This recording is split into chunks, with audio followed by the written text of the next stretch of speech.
এই যে ছোট কুঁড়ে ঘরটি দেখেছেন, এই ছোট কুঁড়ে ঘরটি কিসের জানেন? আজ দেখাবো। এই কুঁড়ে ঘরের মধ্যে ওই যে লাউ গাছ লাগিয়েছে, ভিতরে যে কী অবস্থা সেটা দেখাবো। এর ভিতরে কিন্তু রান্না বাড়া হয়, খাওয়া দাওয়া হয়, এখানে ওই গরু থাকে, মানুষ থাকে। এটা কিসের সেটা আমরা দেখাবো। একটু যদি সামনের দিকে আসি, আমরা যদি দর্শকদেরকে দেখাই, এই যে ঘর, এই ঘরটা মূলত বানানো হয়েছে আসলে ওই যে উপরে যেটাকে বলা হয় কুঁড়ে ঘর, মানে কুঁড়ো দিয়ে বানানো, বাঁশের কুঁড়ো দিয়ে বানানো। এই উপরে ধান গাছ দিয়ে ছাউনি, এই যে পাশে হইলো পাটখড়ি দিয়ে বেড়া। এই যে অস্থায়ী ঘরটি, এই ঘরটি মূলত মানে হাওরের জিরাতি চাষিরা বানায়।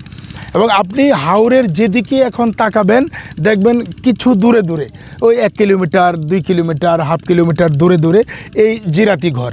এই জিরাতি ঘরগুলি অস্থায়ীভাবে তারা বানায় 7 মাসের জন্যে। এবং এই যখন একেবারে হাওর থেকে পানি, যেখানে আমি দাঁড়িয়েছি এখানে থই থই পানি থাকে, একেবারে মানে সাগরের মতো দেখা যায় এটাকে। ওই কেউ কেউ মিনি কক্সবাজার বলে। এই হাওরে ঘুরতে আসে মানুষ ট্রলারে করে, স্পিডবোটে করে। যেখানে দাঁড়িয়েছে এখানেই কিন্তু থই থই পানি থাকে এবং এটার মানে একবারে অস্তিত্ব বিলীন হয়ে যায়, শুধু পানি আর পানি, থই থই পানি।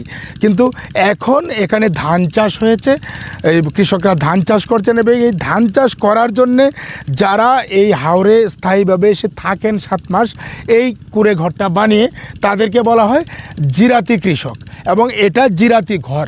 এবং এই জিরাতিরা এই ঘরের ভিতরে কিভাবে থাকে চলুন দেখাই। যে ঘরের ভিতরে দেখেন এখানে চুলা, এখানেই আপনার ওই যে ডেক পাতিল, ঠিক এখানেই আপনার ওই যে মানে গরু থাকছে, উপরে থাকছে তারা, মানে একই এই ছোট্ট একটি ঘরের মধ্যে তাদের রান্না খাওয়া, তারপর আপনার ওই যে গরু থাকা, তারা থাকা, এভাবে খুব কষ্ট করে তারা এই 7 মাস থাকেন। এবং একেবারে ধানের বীজ বপন থেকে শুরু করে ধান কেটে বাড়িতে নেওয়া পর্যন্ত এই 7 মাস তারাই অমানবিক এই কষ্টটা করেন এই জিরাতি কৃষকরা। আসলে জিরাতি কৃষকের জীবনটার প্রতি বছরের 7 মাস এই হাওরে কেটে যায় এই ছোট্ট একটি জরাজীর্ণ ঘরে। এবং তারা সারাদিন ওই চাষ করতে পরিশ্রম করেন, রাতে গরুর সাথে ঘুমান। এবং আপনার প্রচুর মশা, আমরা কথা বলেছি, তারা ওই যে গরুর সাথে যেহেতু ঘুমান, প্রচুর মশায় কামড়ায়। তারপরেও সারাদিন পরিশ্রমের পরে তারা এই মশার কামড় উপেক্ষা করেই ঘুমান। এখানে কিন্তু আসলে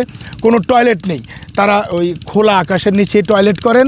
খাবার পানি বলতে ওই যে সেচের যে মেশিন, সেলো মেশিন দিয়ে সেচ দেওয়া হয়, ওই সেচের পানি তারা খান। আর এই টয়লেটের ব্যবস্থাও নেই। সব মিলিয়ে খুব মানবেতর জীবনযাপন করেন এই হাওরের জিরাতি কৃষকরা। এই ছিল জিরাতি কৃষকদের গল্প। আমাদের গল্প চ্যানেলটি সাবস্ক্রাইব করবেন।